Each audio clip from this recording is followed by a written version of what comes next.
Hello and welcome back to the English Circle, the podcast. I'm Emily. And I'm Alex. Today, we're talking about something that has affected me personally for years. The quiet person misunderstanding.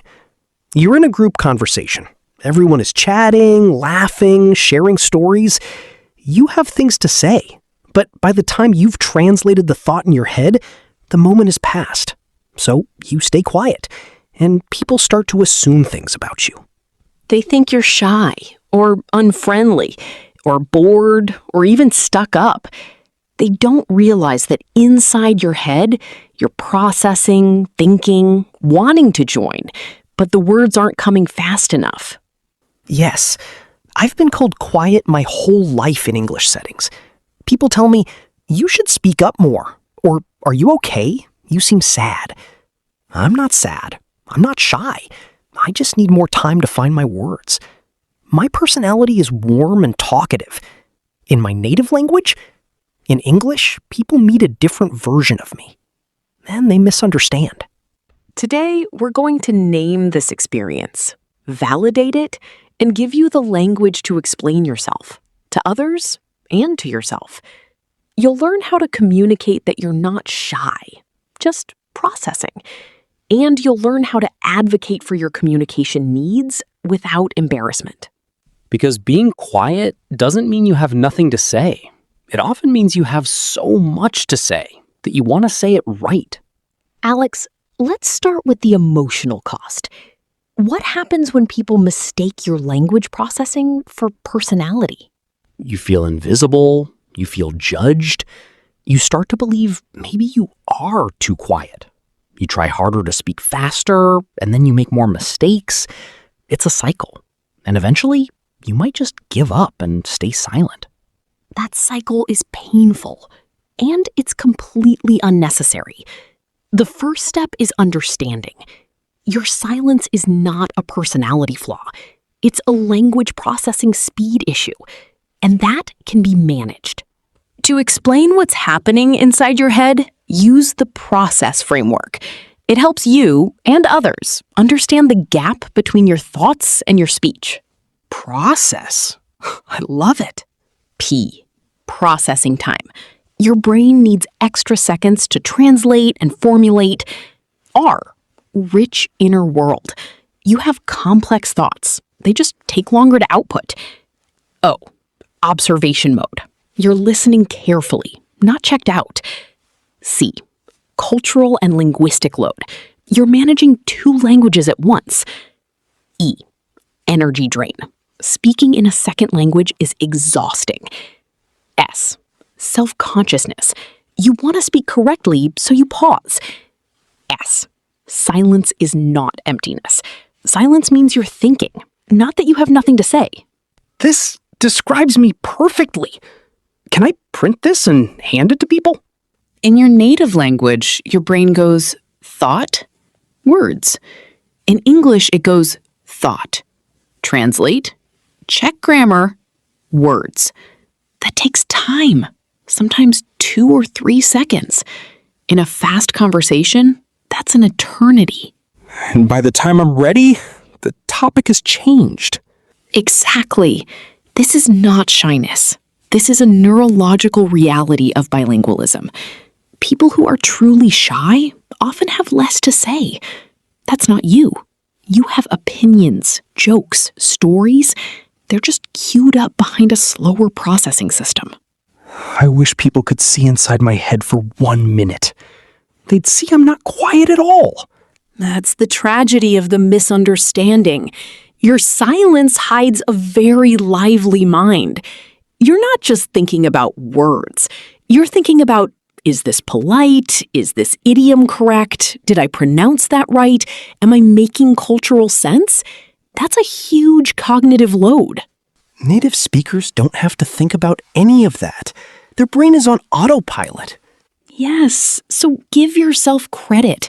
You're doing something much harder. Speaking a second language is mentally exhausting. After a long conversation or a meeting, you feel drained. Not because you're introverted, but because you've been running a mental marathon. I've had to excuse myself from social events just to rest my brain.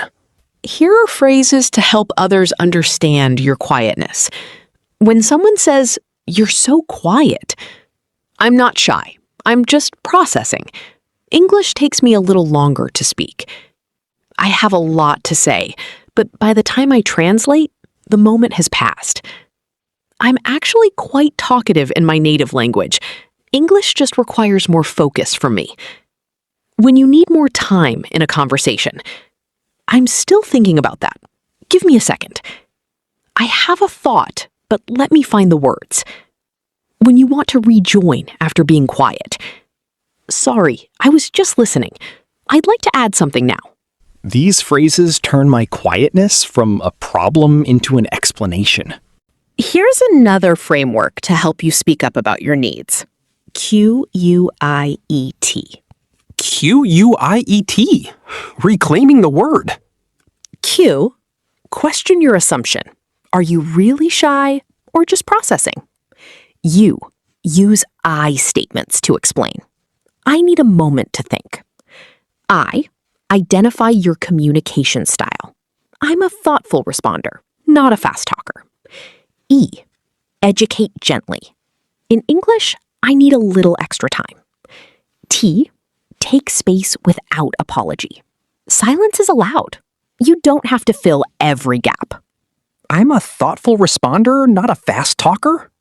I love that reframe. You're at a work lunch. A colleague says, "You're so quiet today. Everything okay?" Using our phrases.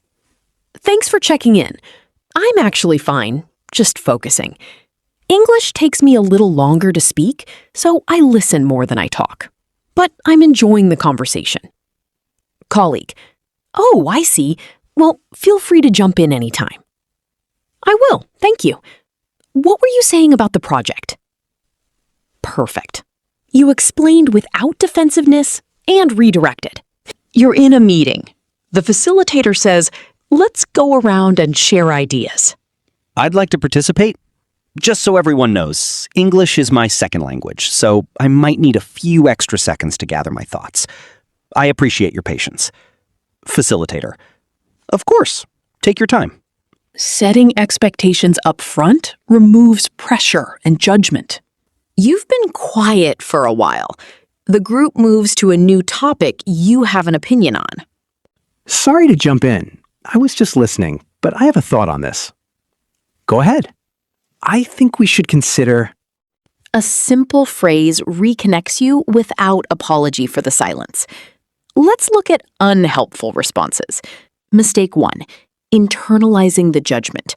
Believing I'm too quiet means I'm not good enough. I process differently, and that's okay.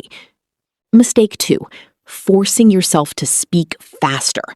Rushing and making more mistakes. Take your time. Clear over fast. Mistake 3. Apologizing for being quiet. Sorry I'm so boring and quiet. I'm a thoughtful listener. I speak when I have something to add. Mistake 4. Avoiding conversations altogether. Staying home to avoid the discomfort. Go, but set your own pace. You belong there. The worst is forcing myself to speak faster. Never ends well.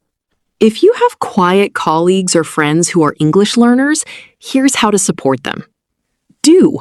Give them time to respond without finishing their sentences. Ask open questions gently. Acknowledge their contributions when they speak. Understand that silence means thinking, not disinterest. Don't. Say, "You're so quiet." It puts pressure on them. Interrupt or speak for them. Assume they have nothing to say. Exclude them from conversations. Just a little patience changes everything. Let's end with a powerful reframe. In many cultures, quietness is valued. It means you're listening. It means you're thinking before you speak. It means you're respectful. Why did I ever think quiet was bad? Because fast-talking cultures reward speed over depth. But some of the most brilliant people are slow speakers. They think deeply. They choose their words carefully. That's not weakness. That's wisdom. I'm gonna own my quiet now. It's not a flaw. It's my style. Let's recap the process framework. P, processing time. You need extra seconds. R, rich inner world. You have plenty to say. O, observation mode. Listening, not checked out. C, cultural linguistic load. You're doing double work. E, energy drain. It's exhausting. That's normal. S, self-consciousness. You care about speaking correctly. C, silence is not emptiness. Thinking does not mean nothing to say. And your visibility challenge is this.